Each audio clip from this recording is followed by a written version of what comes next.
Well, friends, very good morning, all of you. Welcome to Success Mantra by Jay Malik. I am JB Malik before you. Today we will discuss Indian banking types and structures.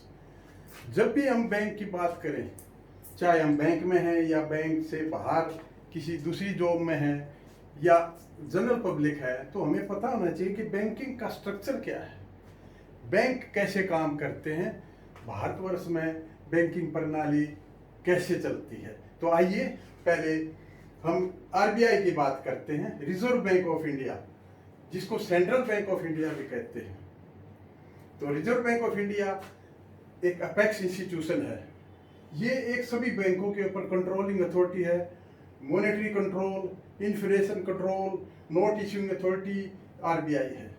देखिए, coins और 1 रुपये के note को छोड़कर सभी note RBI के तहत print होते हैं।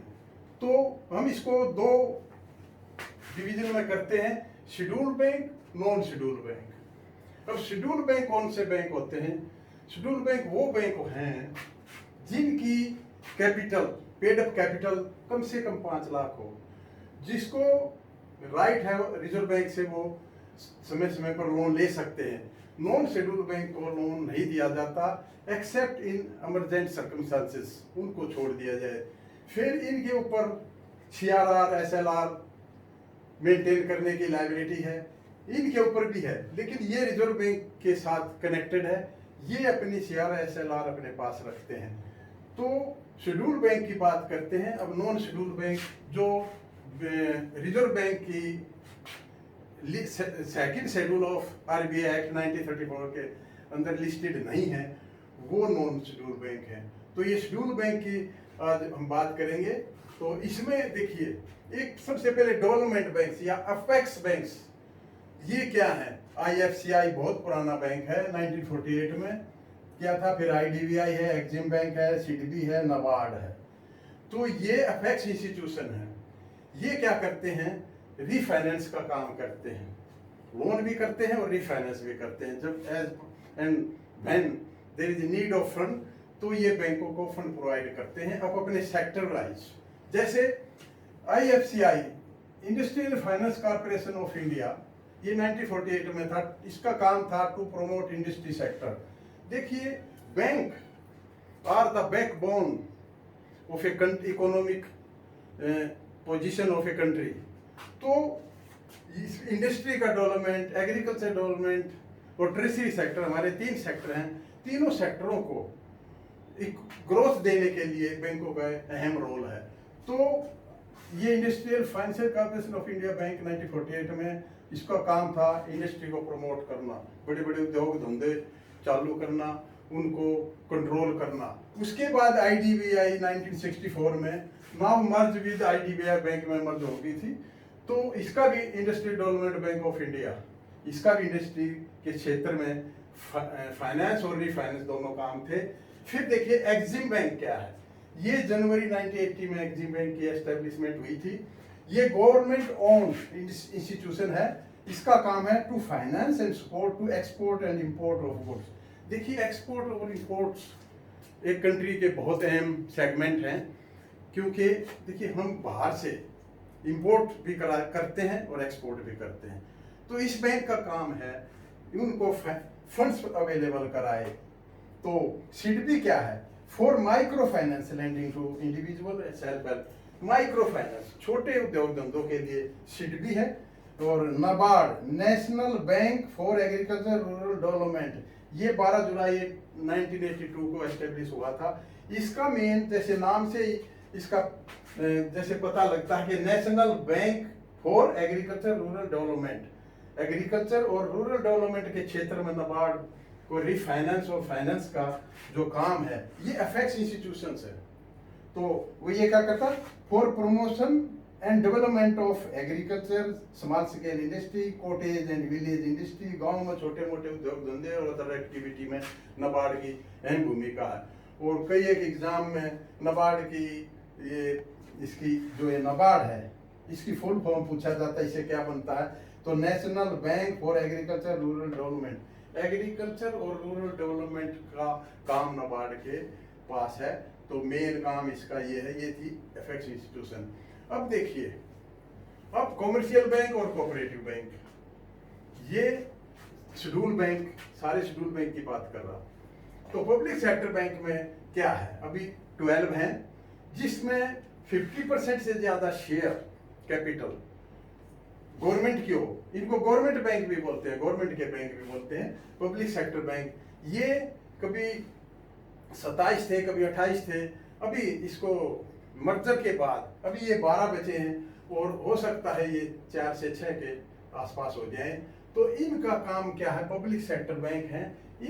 ये क्यों नेशनलाइज किए गए थे, ताकि कुछ ही लोगों के हाथ में सारा फंड्स, सारी जो समृद्धि ना हो, छोटे लोगों तक, दूर दराज के लोगों तक भी बैंकिंग इंक्लूजन हो, उनको बैंकिंग में शामिल किया जाए, फैसिलिटी मिले। तो ये नेशनलाइज हुए थे पब्लिक सेक्टर बैंक। ये गवर्नमेंट के बैंक हैं, SBI प्लस 11 दूसरे, तो 12 हैं। Private sector bank, schedule bank की बात है, 22 हैं। इसके रिवर्स प्राइवेट सेक्टर बैंक है। Share holding more than 50% of private individual या एंटिटी, या तो इंडिविजुअल या एंटिटी जिसमें प्राइवेट शेयर होल्डिंग है, वो 50% से ज्यादा है, वो प्राइवेट सेक्टर के बैंक हैं। शेड्यूल बैंक की बात है। फॉरेन बैंक्स 46 हैं, इन जिनके हेडक्वार्टर फॉरेन बैंक्स में है, पर रूल एंड रेगुलेशन के हिसाब से जहां ये ऑपरेट करते हैं, उनके रूल रेगुलेशन उसी कंट्री के हिसाब से लागू होते हैं। तो इंडिया में जो 46 हैं, इसमें रूल रेगुलेशन इंडिया के एप्लीकेबल होंगे। तो ये फॉरेन बैंक्स हैं। RRB रीजनल रूरल बैंक, ये 2 अक्टूबर 1975 में इनकी शुरुआत हुई थी। ये 43 बैंक्स हैं एट प्रेजेंट, और इसमें जो पेड अप कैपिटल है, इनकी सेंटर 50% देता है, स्टेट का शेयर 15 है, और स्पॉन्सरिंग बैंक 35%। इस तरह ये 100% इसकी शेयर कैपिटल है। और रीजनल रूरल बैंक, रूरल में जहाँ पर दूर दराज के इलाकों में जहाँ बैंक नहीं है, वहाँ ये बैंक काम करते हैं। इसी तरह small finance bank, small finance banks क्या है, ये to provide financial inclusion to section of society, includes micro industry, बहुत छोटे, small and marginal farmers, unorganised sector, जहाँ पर अनबैंक्ड एरिया है, जहाँ एरिया नहीं है, वहाँ जैसे स्मॉल बोरोअर यूनिट हैं, उनको ये फाइनेंस करते हैं। छोटे बैंक हैं, जैसे उज्जीवन स्मॉल फाइनेंस बैंक है, सूर्योदय स्मॉल फाइनेंस बैंक है। इस तरह ये बहुत छोटे बैंक हैं जो एक लिमिट अमाउंट में ये फाइनेंस करते हैं। तो ये स्मॉल फाइनेंस बैंक्स हैं। पेमेंट बैंक्स, ये नया कंसेप्ट है। पेमेंट बैंक्स में क्या है कि इसमें क्रेडिट लोन नहीं दिया जाता, लोन रिस्ट्रिक्टेड है। इसमें सिर्फ 2 लाख तक, अप टू 2 लाख जो डिपॉजिट है वो एक्सेप्ट किया जाता है, और बाकी इसमें ATM, मोबाइल बैंकिंग, ये सब फैसिलिटी दी जाती है। तो पेमेंट बैंक्स न्यू कंसेप्ट है, allowed to accept restricted to amount of deposit up to 2 lakhs only, no credit risk, इसमें क्रेडिट रिस्क नहीं है।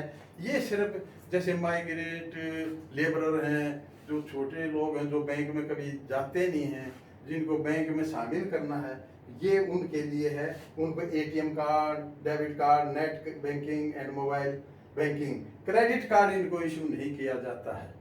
तो ये पेमेंट बैंक्स हैं जो सिर्फ 2 लाख तक सेविंग या करंट में जिनके डिपॉजिट एक्सेप्ट किए जाते हैं।